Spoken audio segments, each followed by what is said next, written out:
Okay, may mudto na usab kanatong tanan Luzon, Visayas, Mindanao.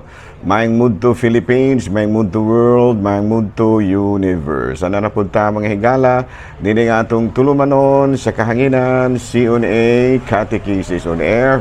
Og ako lang gihapon kini inyong ubos nga alagad, Reverendo Padre Edwin Academia Acab. Abino adlaw na usab karon nga Martes, Pizza 3 na kini sa bulan sa Setyembre tuig 2024 o padayon kita manghigala sa ato nga mga buhat tuno ni ining kamudtuhon. No, so kumusta naman ang manghigala no?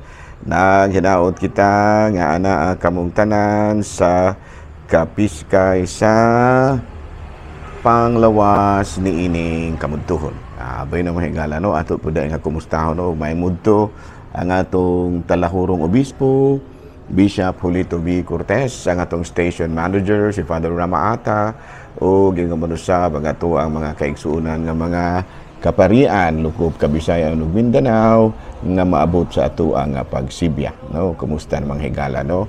Na hinaot kita nga ana kamong tanan sa kapiskay sa panglawas ni ining kamudtuhon. Abay na mahigala ha. Okay, ayay.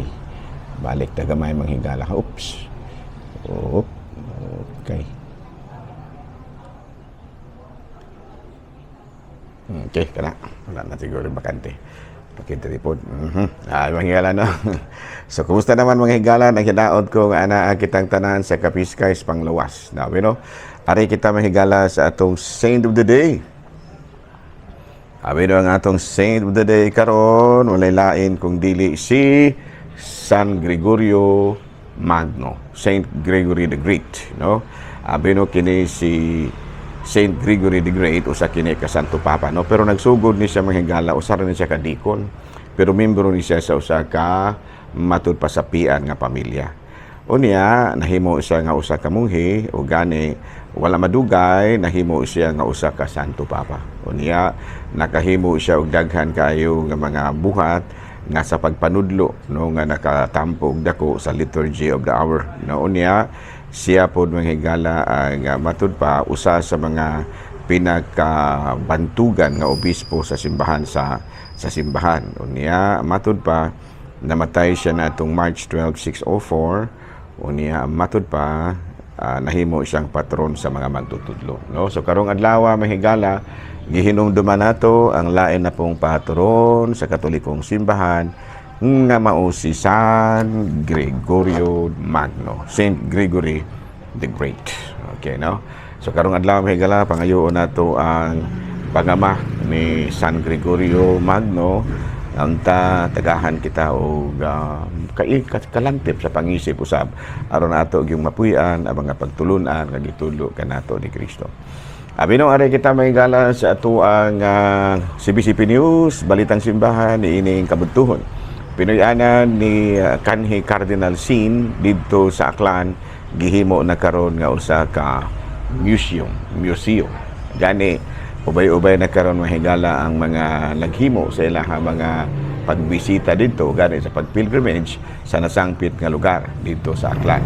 Mailan nato si Cardinal Sin na usa sa mga nagpaluyo no sa nagubay-ubay nga mga kalihukan nga di usa na niini mao ang pagpanawagan kaniadto nga motampo ang mga tao sa EDSA Revolution. Balita manghigala gikan sa Vatican. We are all called to live our faith, consistency in prayer and peace. So sa ato pa kitang tanan nga mga Kristiyanos gitawag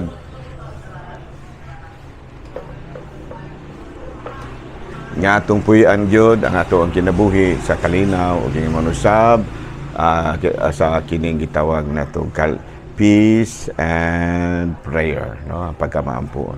Mga kadtong higala no ang atong mga balitang simbahan ining kamudtuhon ug ako lang gihapon kini yung ubos nga alagad Reverendo Padre Edwin Academia Acab. Abi no, ari na ta mga higala no sa ato ang topic karong adlaw no ang profession of the Christian faith.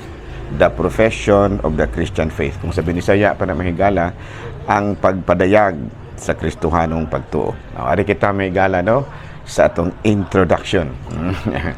introduction mga higala. Section 2 ni mga higala, no? Section 2 ni siya sa Catechism of the Catholic Church. Whoever says I believe says I pledge myself to what we believe. Communion in faith needs a common language of faith, normative for all and uniting all in the same confession of faith. Sa ato pa, kini di ay moingon kita nga nagatuo ako, no? Nagpasabot kini nga nanumpa kita nga wa gyud kitay katahap o pagduha-duha sa atong gituuhan.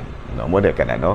Kana bitawng atong paningkamutan gyud ba nga sa atong pagpadayag sa atong pagtuo, kana bitawng sa credo ba, credo nga ato gyung paningkamutan nga wala gyud mga katahap o pagduha-duha nga naa sa atong hunahuna o kasing-kasing.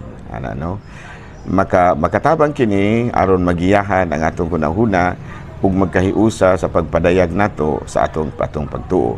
Tungod niini magkahiusa kita sa usa ka pagtuo. Sa ato pa kung kitang tanan nga mga Kristohanon, no, sa atong pagpadayag sa atong pagtuo, nagatuo ako, gihimo nato kini sa walay kukatahap o walay pagduha-duha, dako kayong puruhan nga adunay panagiusa kanaton tanan. Nga aduna kitay panagiusa because we profess only one faith. Kanang kinasing-kasing yun. Of course, from the very beginning, the Apostolic Church expressed and handed on her faith in brief formulae, normative for all.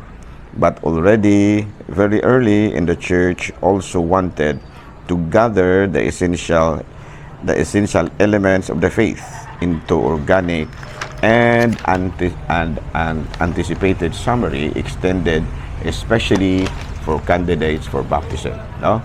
Sukad pa sa sinugdan ang simbahan nga gitukod diha sa mga apostoles, no, kanang gitawag natong Apostolic Church. Sukad pa sinugdan ang simbahan nga gitukod diha sa mga apostoles nga gitawag natong Apostolic Church. Migamit na og mga minubo nga mga paagi sa pagpasabot sa mao nilang gituuhan ug daling masabtan sa ilang sumusunod. Ug naningkamot usab ang simbahan nga mailhan ang mga importante nga punto sa ilang pagtuo aron sayon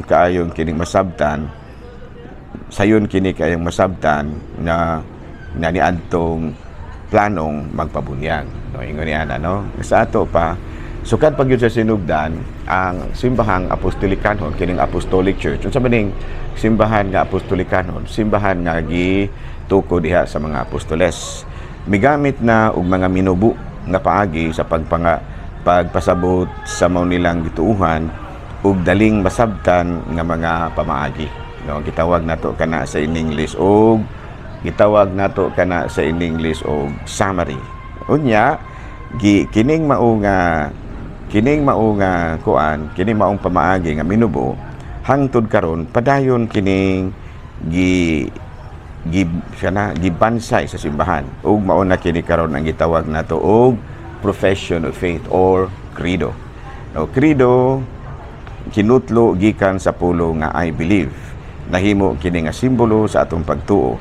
Kung atong basahon sa ikaduhang sulat ni San Pablo ngadto sa Corinto, kapitulo 5 bersikulo 7, kay nagkinabuhi man kita pinaagi sa pagtuo.